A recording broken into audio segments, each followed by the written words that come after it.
I stumbled across this guy called Jason Larry. Jason Larry, he is a graduate student at MIT, a master graduate student, but he's also working at the military, like the U.S. Army, uh, sort of focusing on cybersecurity. So to him, like he was kind of putting on this idea of proof of power versus proof of state and then proof of work. And you kind of describe our human sort of evolutions in that sense. I thought it was very interesting to share with you guys.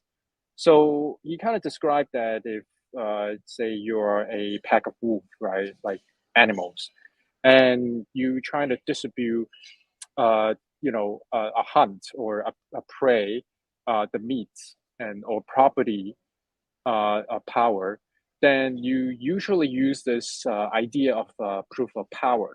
So basically, who is the strongest in the pack got to eat first or get to eat more, right? So that's kind of how society was functioning for most of the animals. Uh, that's not very confusing, right? Okay, so now I guess for us as human being, we kind of evolved, and we said to ourselves that okay, well, let's just not fight each other and still be able to function as a group, right? So because we're pack animals. So what ended up happening is that I guess we created this sort of hierarchy system where Jason Larry described it as power of state or power of rank.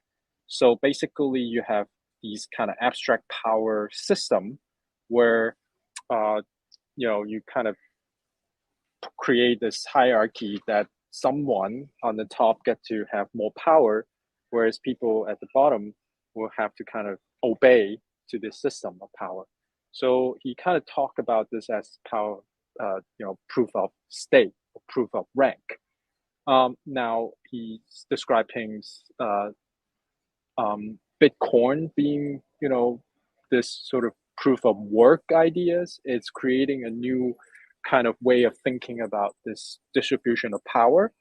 And I guess he's arguing that, recently Ethereum trying to merge it back into proof of stake, it's a backward thinking. And these people are thinking that you can you can have this kind of honor system and people will kind of honor their duty as a sort of power stake holder, and that's kind of foolish, I guess, in a way.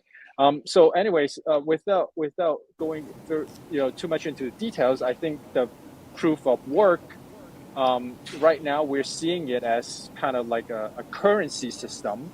But what Jason Larry was saying is that he thinks this is a new way of thinking about governing. So government or cybersecurity can be structured more with the proof of work system. Um, anyways, yeah, I don't want to confuse too many people at too much.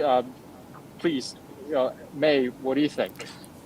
Well, I think proof of work means that you have work, and when in the Bitcoin terms, it's computing power. So it's not you as such, but your computer works, and then the work that you've done. So the way Bitcoin runs is assign certain work for computer to do. So it's going to be decoding. So it's a mathematical algorithm, the work that Bitcoin has to do.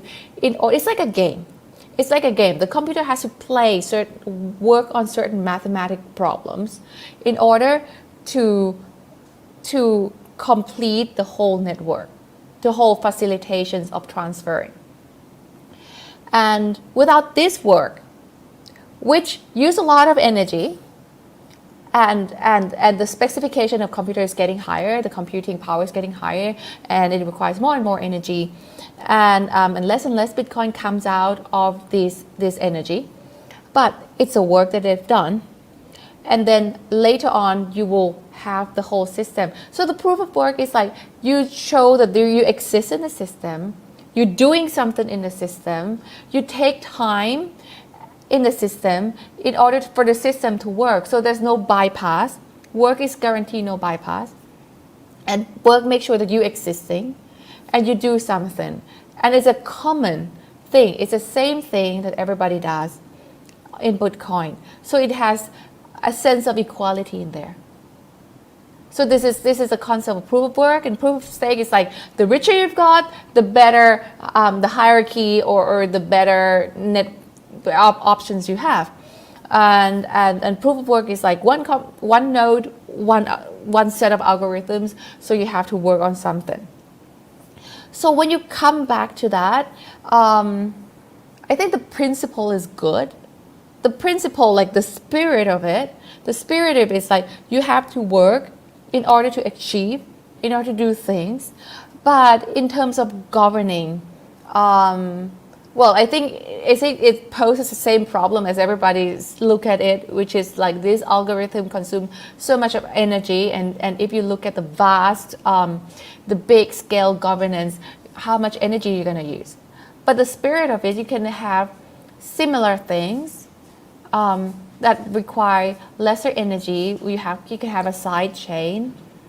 You have less energy to govern certain group of communities. I still believe that proof of work still have it poses a very good idea of showing democracy and showing like we exist in the system.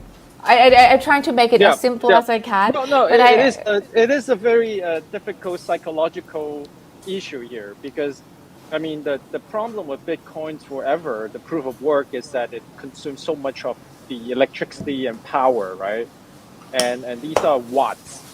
And I guess if you think about it, right, the proof of power, it's really just watts and power at the same time, right? So if you want to be the head of the wolf pack, you constantly have to fight down your challengers, and that's it takes up a lot of your energy to do that. Whereas, or beef yourself up, yeah, get beefy, get better computer. yeah, and I think we as a human society, we keep thinking that okay, we can have an abstract way of power struggle or power challenging, but it always end up being a corrupted system, because people with the sort of abstract power will eventually be sort of tempted to have to do corrupt things, and then we ended up having to change the system over again. So I guess what Jason Larry, I'm not saying he's right, but I guess what it's arguing is that maybe what Satoshi was introducing in Bitcoin proof of work, it's a new way of thinking about how to govern the society and cybersecurity at the same time. Yeah. So So it's a psychological. So he says instead of being a currency, it can be a government tool or a cybersecurity tool. Yes, and